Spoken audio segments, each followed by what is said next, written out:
لا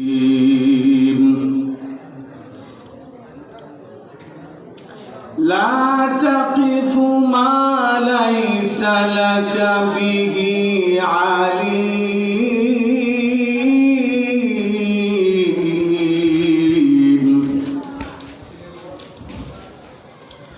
إن السمع والبصر والفؤاد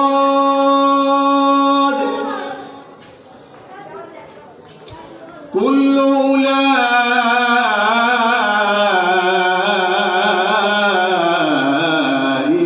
كان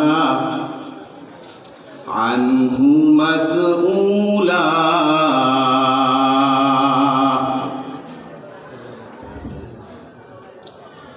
وقال رسول الله صلى الله عليه وسلم خيركم من تعلم القرآن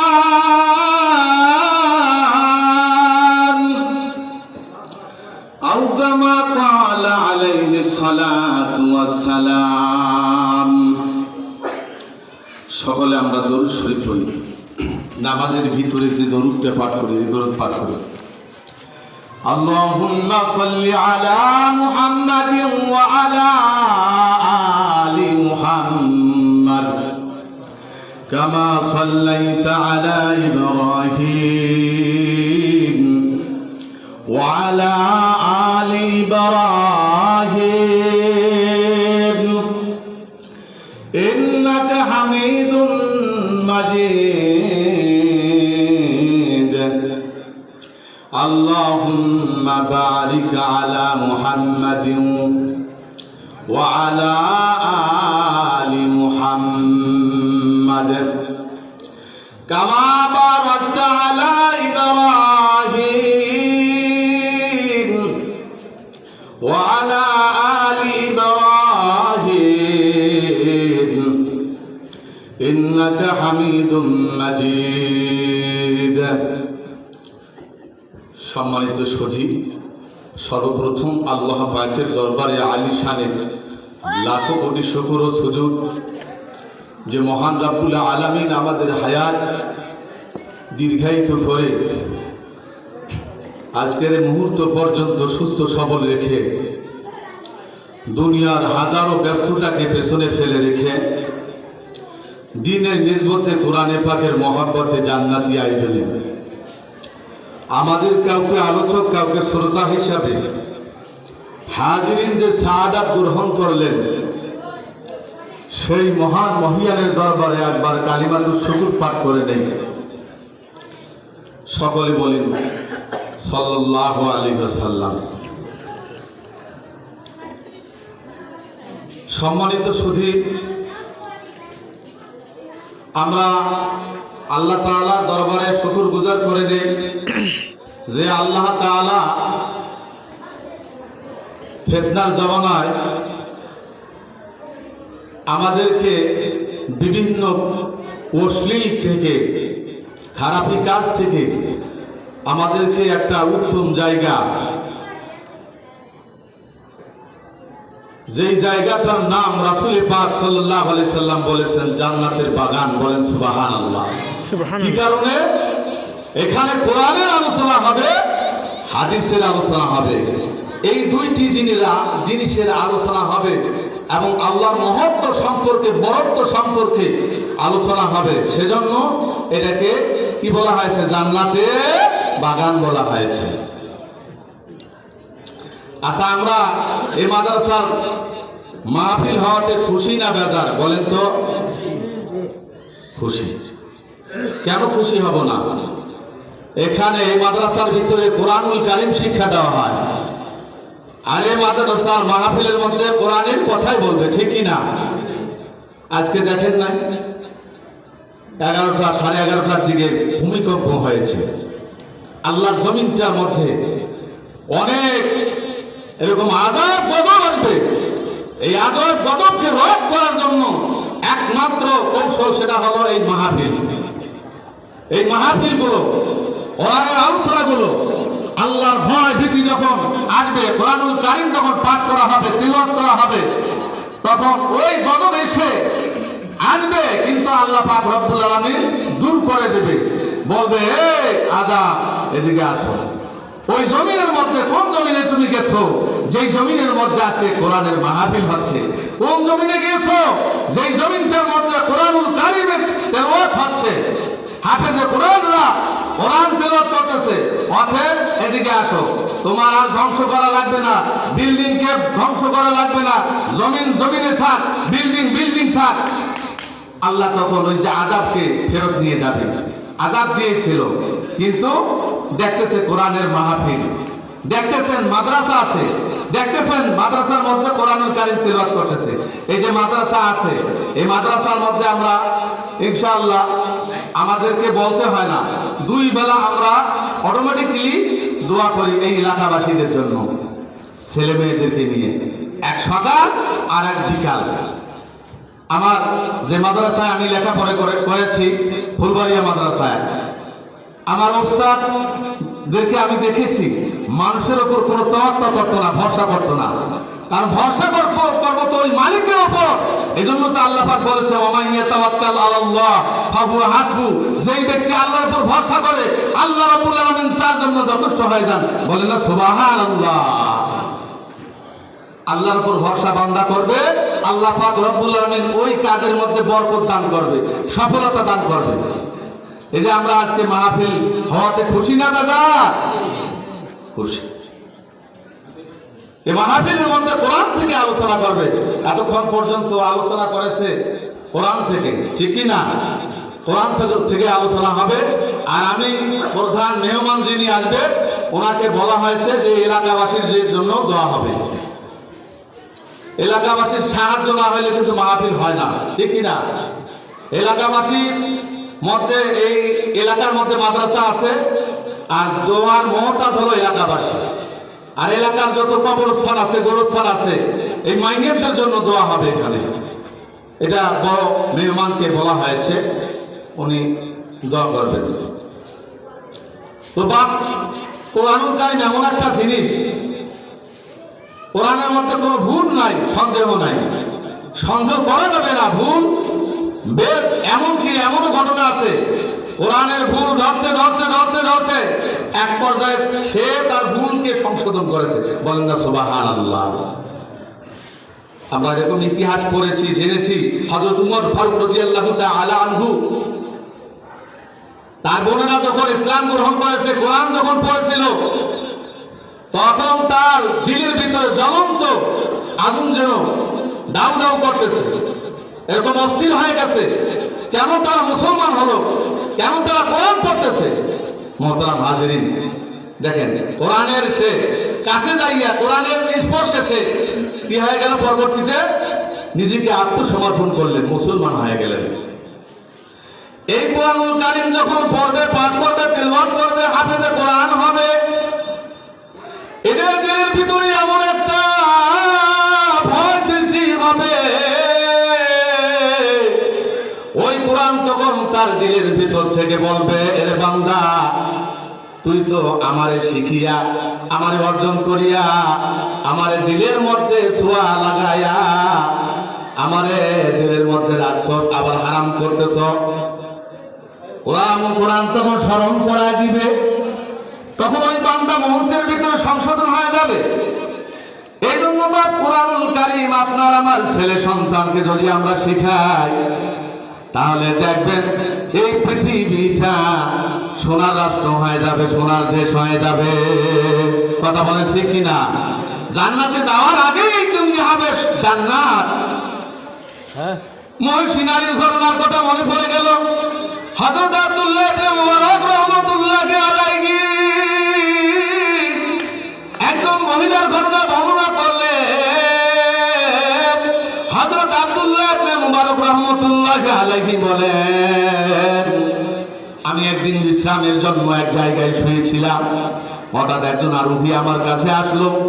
আমি জিজ্ঞেস করলাম, কে তুমি? তখন উনি উত্তর করলেন, সালামুন কাওলাম মির রাব্বির রাহিম।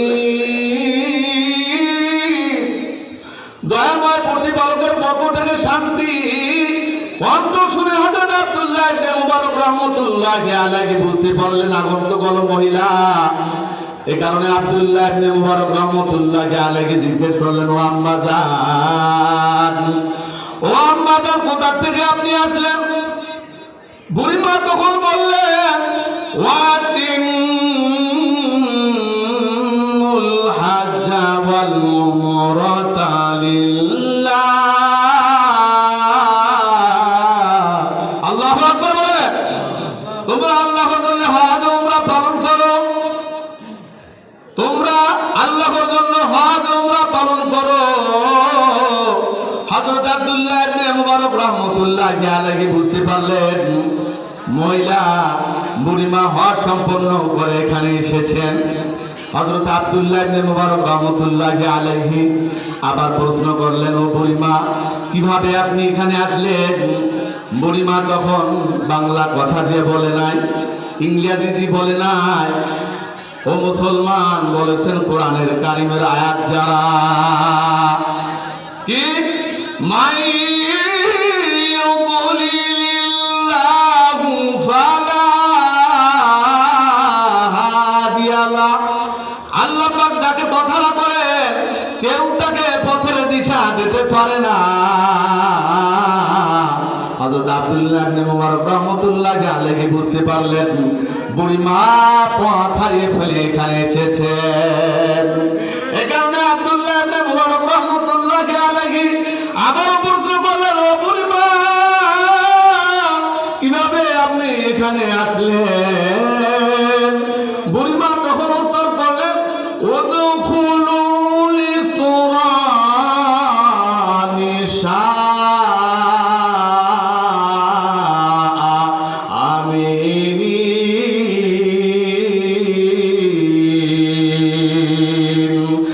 আল্লাহ চাইলে তোমরা শহরে নিরাপদে প্রবেশ করো।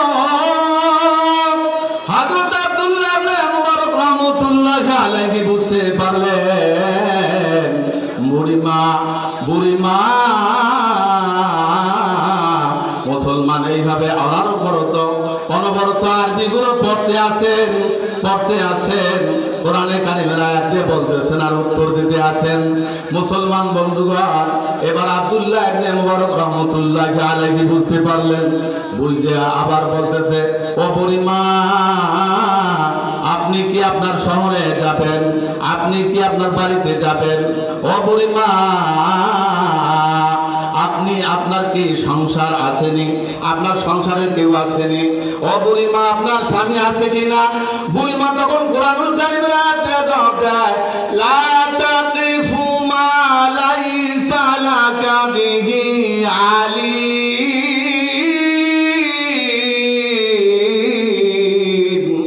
ইন্নাস সামআ ওয়াল বাসারা ওয়াল ফুয়াদ কুল্লু উলাইকা কানা আনহু মাসউলা। যে বিষয়ে তোমার জ্ঞান নাই তার পিছনে পড়ো না, কেননা কান চক্ষু বন্ধ করো, সব সম্পর্কে জিজ্ঞাসিত হবে। হযরত আব্দুল্লাহ ইবনে মুবারক রাহমাতুল্লাহি আলাইহি বুঝতে পারলেন মহিলা তার পার্সোনালি ব্যাপারে বলতে চান না। এই কারণে আব্দুল্লাহ ইবনে মুবারক রাহমাতুল্লাহি আলাইহি আরবি থেকে যে কাব্যমালা কবিতা পাঠ করতে করতে রাস্তার পথ পাড়ি দিলেন, চলতে থাকলেন। মুসলমান বন্ধুগণ, মুসলমান ভাইরা যে আমার খুব খেয়াল করে কথাগুলো শ্রবণ করবে। হযরত আব্দুল্লাহ ইবনে মুবারক রাহমাতুল্লাহি আলাইহি এইভাবে যখন আরবিতে কাব্যমালাগুলো পড়তে আসেন, বুড়িমার ভালো লাগে না। বুড়িমা তখন আব্দুল্লাহ ইবনে মুবারক রাহমাতুল্লাহি আলাইহি বলতেছেন, ফাকরাউ মা তায়াসসারা মিনাল কুরআন। হে আব্দুল্লাহ ইবনে মুবারক, যা কিছু পড়তে হয় কোরআন থেকে পাঠ করো, তেলাওয়াত করো। তখন আব্দুল্লাহ ইবনে মুবারক রাহমাতুল্লাহি আলাইহি ফজিলতের সূরাগুলো পাঠ করতে করতে পথ চলা আরম্ভ করে দিলেন। আবার কিছু দূর যাওয়ার পরে আব্দুল্লাহ ইবনে মুবারক রাহমাতুল্লাহি আলাইহি জিজ্ঞেস করলেন, ও ও বুড়িমা, যেখানে আমরা যাচ্ছি ওইখানে কি আপনার কোনো সন্তান আছে, আওলাদ আছে, পুত্র আছে? হযরত আব্দুল্লাহ ইবনে মুবারক রাহমাতুল্লাহি আলাইহি বলার পরে বুড়িমা তখন বললেন, আল মালু ওয়াল বানুন জিনাতুল হায়াতাদ দুনিয়া। সন্তান এগুলো হলো দুনিয়ার জীবনের শোভা। আব্দুল্লাহ ইবনে মুবারক রাহমাতুল্লাহি আলাইহি বুঝতে পারলেন মহিলার বুড়িমার ওখানে সন্তান আছে। এবার আব্দুল্লাহ ইবনে মুবারক রাহমাতুল্লাহি আলাইহি এবং বুড়িমা সহ চলতে লাগলেন। আবারও আব্দুল্লাহ ইবনে মুবারক রাহমাতুল্লাহি আলাইহি প্রশ্ন করলেন, ও বুড়িমা। আব্দুল্লাহ ইবনে মুবারক রাহমাতুল্লাহি আলাইহি চিন্তা করলেন, বুড়ি তো এতক্ষণ সেই সফর থেকে নিয়ে এখনো পর্যন্ত অনবরত ধারাবাহিকভাবে কোরআনের কথা শুরু করে, দেখি তো একটু আটকানো যায় কিনা। এবার আব্দুল্লাহ ইবনে মুবারক রাহমাতুল্লাহি আলাইহি প্রশ্ন করলেন, ও বুড়িমা, আপনার কি সন্তান যে আছে তা ওদের নাম কি? কয়জন আপনার সন্তান? আব্দুল্লাহ ইবনে মুবারক রাহমাতুল্লাহি আলাইহি অনেক বড় একজন জবরদস্ত আলেম, অনেক বড় হাক্কানি আলেম, বড় আলেমদের মধ্যে উনি একজন সেরা আলেম। হাদিসের কিতাব যার মুখস্থ, পড়াইতে মুখস্থ, ওনার মতো মানুষের সাথে বুড়ি কি বলে? কোরআন দিয়ে কথা বলে। আব্দুল্লাহ ইবনে মুবারক রাহমাতুল্লাহি আলাইহি ভাবলেন, দেখি তো একটু বুড়িকে আটকানো যায় কিনা। আব্দুল্লাহ ইবনে মুবারক রাহমাতুল্লাহি আলাইহি বুড়িমাকে বলতেছেন, ও বুড়িমা, আপনার সন্তান আছে কি না? আপনার যদি সন্তান থেকে থাকে তাদের নাম কি? কয়জন ছেলে আপনার? আব্দুল্লাহ ইবনে মুবারক রাহমাতুল্লাহি আলাইহি যেই মাত্র বৃদ্ধা মহিলাকে বলছেন, ও বুড়িমা, আপনার সন্তান কয়জন, ছেলে সন্তান কয়জন, তখন ওই বুড়িমা তখন কোরআনের আয়াত দিয়ে বলেন, ইব্রাহিম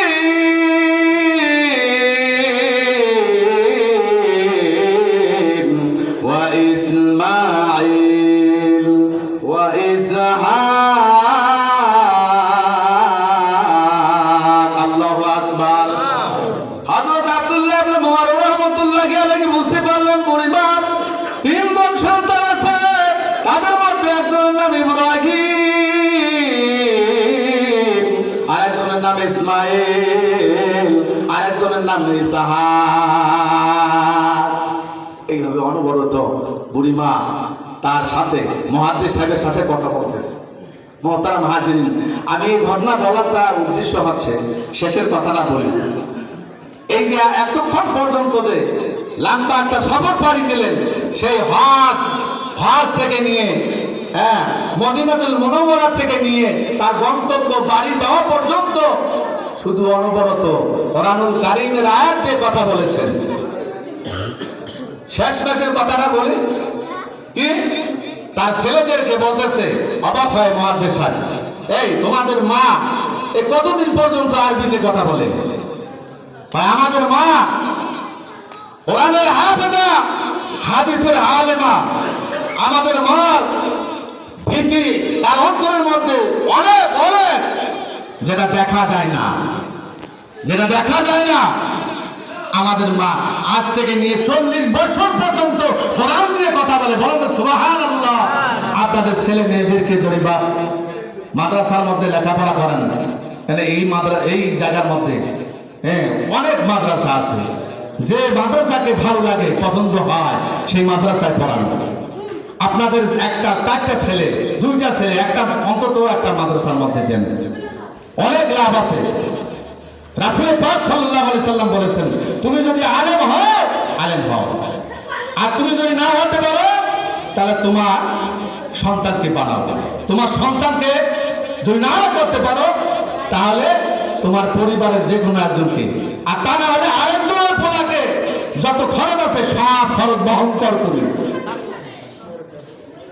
মোহতারাম হাজিরিন, এই মাদ্রাসার মধ্যে ইনশাআল্লাহ একটা চক্ষু রাখবেন, এই মাদ্রাসার মধ্যে একটা চক্ষু রাখবেন।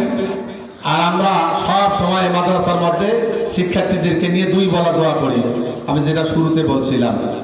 আর আজকে মাহফিল এটা হচ্ছে আপনাদেরই একমাত্র অবদান। আপনাদের মাধ্যমে, আপনাদের যদি সহযোগিতা আমি অধম না পেতাম তাহলে মাহফিল করা সম্ভব নয়। কথা আছে, 10-এর লাঠি 1-এর বোঝা। আপনারা এই মাহফিল হওয়াতে খুশি না বেজার? বলেন তো, খুশি না বেজার? আমার হাতকে শক্তিশালী করবেন আপনাদের বুদ্ধি দিয়ে, পরামর্শ দিয়ে। যদি আপনারা মেধা দিয়ে, টাকা চাই না, আপনারা অন্তত একটু পরামর্শ দেন, বুদ্ধি দেন। এই বুদ্ধিও, এই পরামর্শ সাদকা জারিয়া হিসেবে সব পেতে থাকবেন আপনি, বা আপনি আমি এই পৃথিবীতে থাকবো না। আপনার আমার যে বডিটা আজকে দেখতেছেন এটা কিন্তু থাকবো না। এই যে ভেতরে যে পাখি আছে এটা উড়ে যখন যাবে সব শেষ। আপনার ছেলে মেয়ে, আপনার বউ বাচ্চা, আপনার সব কিছু ধুয়ে ওই দেশে ওই কবরে যেতে হবে। আপনি যদি না যাইতে চান তাহলেও আপনার ছেলে মেয়ে স্ত্রী সকলেই বাধ্য হবে কবরস্থানে নিয়ে যেতে। মোহতারাম হাজিরিন, আমি অনেক সময় ধরে আপনাদের সাথে একটু দিনই কথাবার্তা মোজাকারা করলাম। আমার ভুল ত্রুটি যদি কথার মধ্যে থেকে থাকে তাহলে আপনারা ক্ষমার দৃষ্টিতে তাকাবেন। আমি এই বলি আমি আমার সংক্ষিপ্ত মুক্তাসার আলোচনাকে শেষ করে দিলাম। ওয়া আখিরি দাওয়ানা আনিল হামদুলিল্লাহি রাব্বিল আলামিন।